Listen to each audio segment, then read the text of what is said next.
बात बहुत पुरानी है। मैं बहुत छोटी थी, बहुत छोटी तो नहीं कहूँगी, 6th स्टैंडर्ड में थी। छोटे से गांव में पढ़ रही थी और उस गांव में चूँकि प्राइवेट स्कूल 6-7 स्टैंडर्ड तक ही था, उसके बाद सबको पब्लिक सेक्टर वाले यानी गवर्नमेंट स्कूल में जाना पड़ता था। मेरा भी एडमिशन एक गवर्नमेंट स्कूल में हो गया बिकॉज कोई एफिलिएशन मिला नहीं था किसी को। जब मैं गवर्नमेंट स्कूल में गई तो बहुत एक चीज़ अटपटी लगी मुझे। सारे क्लास में टीचर आते थे, बैठते थे, कुछ पढ़ाते थे, कुछ टाइम पास करते थे, कुछ चले जाते थे, कुछ पढ़ाते ही नहीं थे। और एक सर थे, जब उनका क्लास होता था तो पूरा क्लास चुपचाप बैठ जाता था, सहमा हुआ। होता क्या था कि वो सर जैसे ही एंटर करते थे क्लास में, एक क्वेश्चन बोर्ड पे लिख देते थे। इंग्लिश के टीचर थे और बोलते थे, इसका आंसर पता है तुम्हें? और कोई बच्चा हाथ उठाता नहीं था। और वो पूरे आधे घंटे 1 घंटे का जो क्लास होता था वो हमें ऊट पटांग बातें कि तुम लोगों को कुछ नहीं हो सकता है, तुम लोगों को इतना नहीं आता है, तुम ऐसे घटिया हो, ये हो वो हो। उस पूरे आधे 1 घंटे हम यही सुनते थे कि हमसे बेकार स्टूडेंट तो इस पूरी दुनिया में एग्जिस्ट ही नहीं करता, बिकॉज हमें इस सिंपल से क्वेश्चन का आंसर नहीं आता। और फिर क्लास खत्म करने से पहले उस क्वेश्चन का आंसर बता के निकल जाते थे। 1 क्लास हुई, 2 क्लास हुई, 3 क्लास हुई। अब चूंकि मैं प्राइवेट स्कूल से आई थी गवर्नमेंट स्कूल में, मेरे लिए तो बहुत ही अटपटा लग रहा था बिकॉज ऐसी सिनेरियो मैंने कभी देखी ही नहीं थी।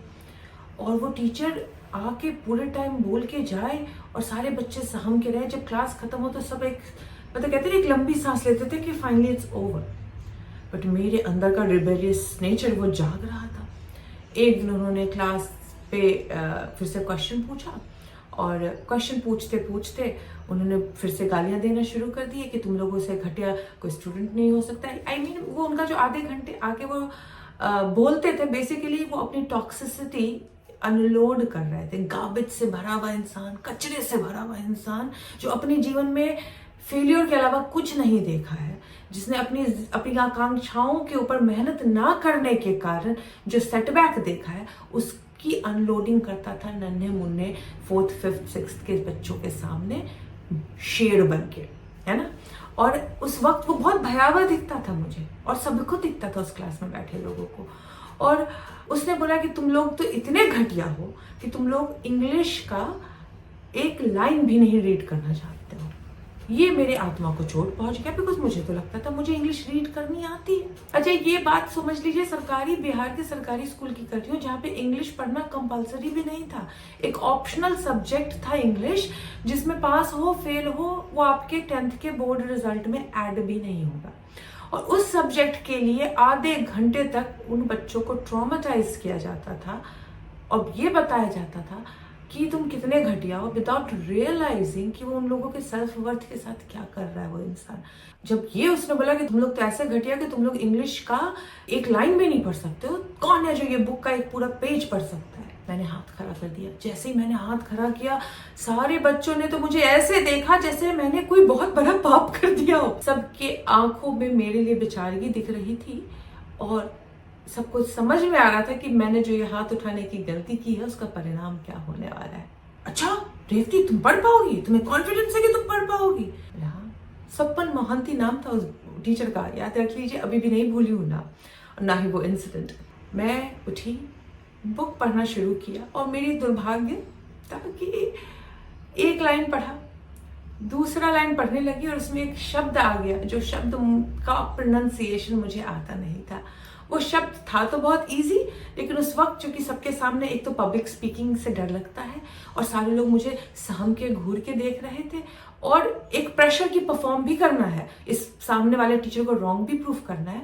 टुक बेस्ट ऑफ मी, मेरे सामने आ गया एक वर्ड, जो वर्ड उस वक्त मुझे पढ़ने में नहीं हो पा रहा। 2 लाइन इंग्लिश की पढ़ने के बाद तीसरी लाइन में वो वर्ड पे अटकी और ऑडियंस के बदले अटेंडेंस पढ़ दिया मैंने। और उसने मेरे हाथों से बुक छीना और बोला, तुम इंग्लिश पढ़ोगी?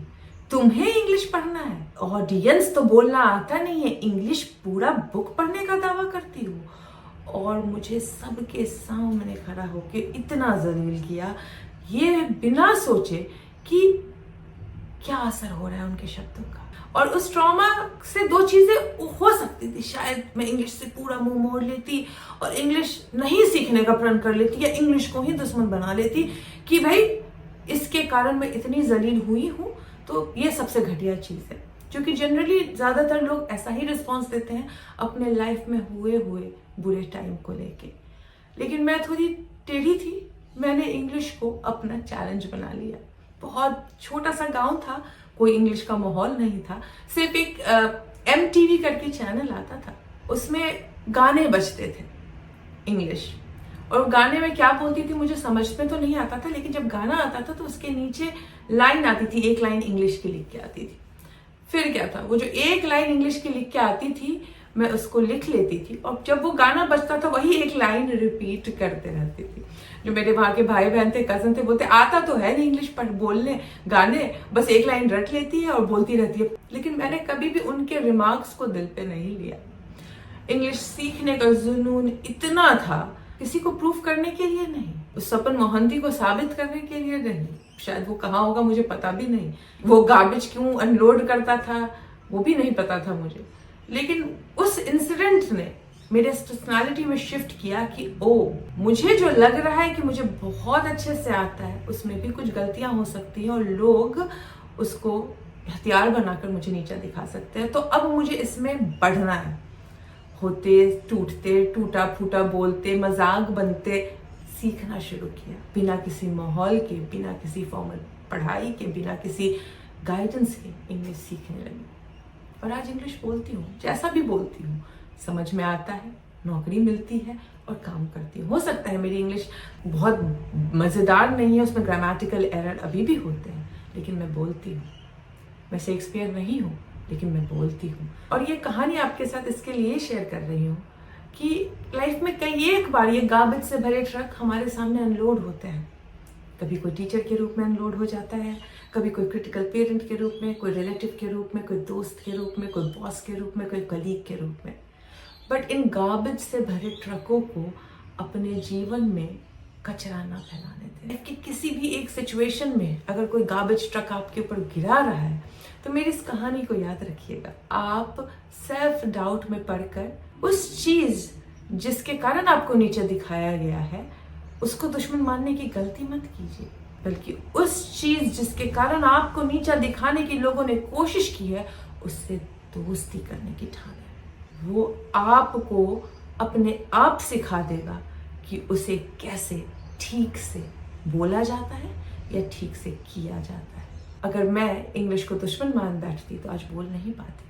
ठीक वैसे ही अगर मैं पैसे को दुश्मन मान बैठती, जनरली लोग पैसे को ही दुश्मन मान लेते हैं, जबकि समाज का जो एक नज़रिया है कि कम पैसा है तो तुम्हारी वर्थ कम है, ज़्यादा पैसा है तो तुम्हारी वर्थ ज़्यादा है, उस नज़रिए में फ्लॉ है, पैसे में नहीं।